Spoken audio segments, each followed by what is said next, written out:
this is also a great opportunity to kind of transition into the next topic.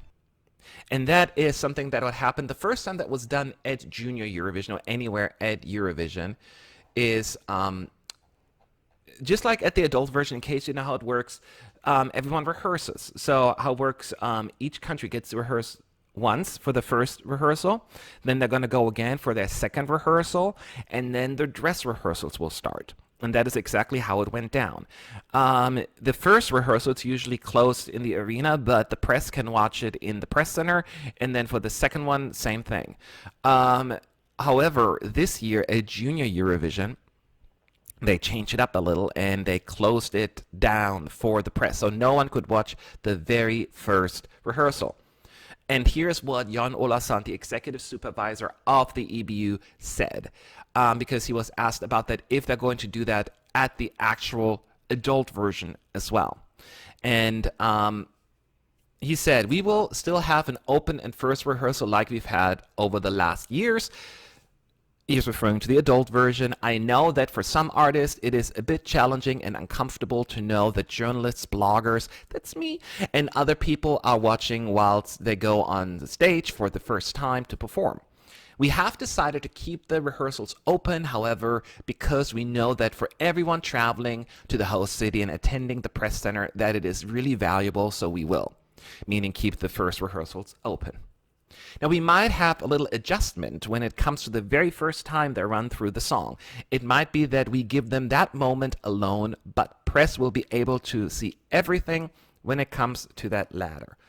Run-throughs in the first rehearsals, that is. So let me explain again what he means by that. So on the very first day of individual rehearsals, each country gets 30 minutes to rehearse. And they usually go 3, sometimes 4 times they perform their song.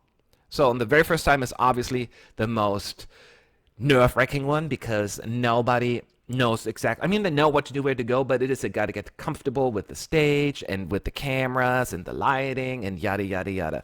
So especially for young children, it's very, very nerve-wracking, I guess, and then having all the pressure from the press center on top of it.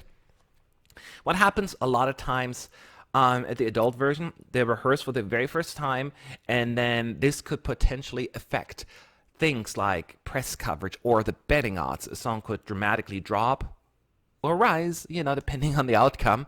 So they are trying to stay away from that as much as possible. Now, whether or not we agree with that, it's a different story, but that is the intent behind it. For children, I can totally understand that. They said they are not going to do that for the adult version, so we will be able to be in there the entire time and review everything and comment on it accordingly. So it will not change in 2020. We don't know if it's going to change in the following year, 21, but let's do 1 year at a time. But in Junior Eurovision, especially for younger kids, it's very, very nerve-wracking.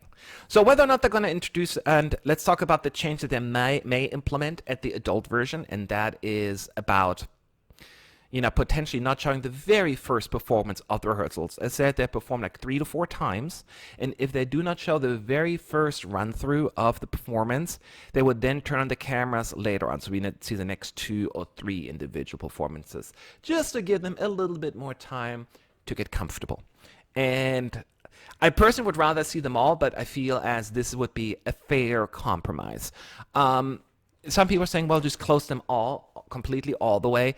I do not think that this is a good idea, number one, for selfish reasons. I do this, it would take away so much, like it take away like almost half a week for rehearsal. So the fun of the 2 weeks of rehearsals would be cut almost in half, not quite, but certainly by at least a third. And that would be a bummer. People love the rehearsal stage of it, the fans and all of that. And it can also help countries. Look at Cyprus 2018. Eleni Ferreira, after the first rehearsal, went up. And yes, and Israel went down a little, so you can make the case for the other way around. But that's how it goes, right? You are in a competition, so you need to be able to kind of withstand the pressure. I understand that, you just rather want to get comfortable and all of that stuff, but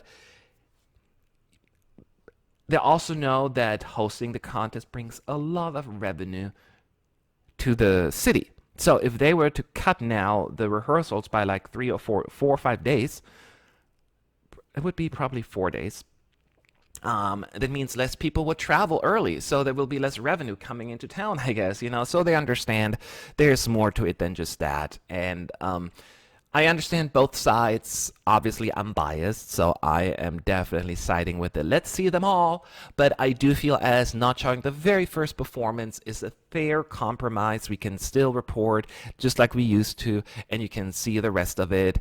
And if they're going to implement that, I will support it, but don't make them completely private. That would be not a preference of mine, and I would be like, with my pitchfork out there protesting. I don't know why I picked a pitchfork. I would not hurt anyone, but it's just like kind of what you see in movies. Anyway, so that is what's happening right now with the closed rehearsals or in Junior Eurovision. Not to be expected at the big Eurovision, but maybe some minor tweaks and adjustments.